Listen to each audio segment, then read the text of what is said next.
शाई पुसून पुन्हा मतदान करता येणार नाही असं निवडणूक आयोगानं स्पष्ट केलेलं आहे। नखावर आणि त्वचेवर 3 ते 4 वेळा घासून शाई लावण्याच्या सूचना राज्य निवडणूक आयोगाकडून करण्यात आल्या।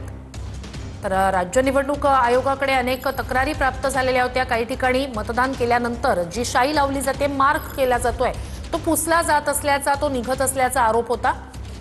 राज्यामध्ये 29 महापालिकांसाठी निवडणुकीचं मतदान हे सुरू आहे आणि त्याच अनुषंगानं आता या सगळ्या तक्रारी समोर येत आहेत। तर आज जी शाई वापरली जाते ती अनेक वर्षांपासून वापरतोय असं राज्य निवडणूक आयोगाच्या अधिकाऱ्यांशी चर्चा केल्यानंतर सांगितल्याचं एकनाथ शिंदे यांनी म्हटलंय।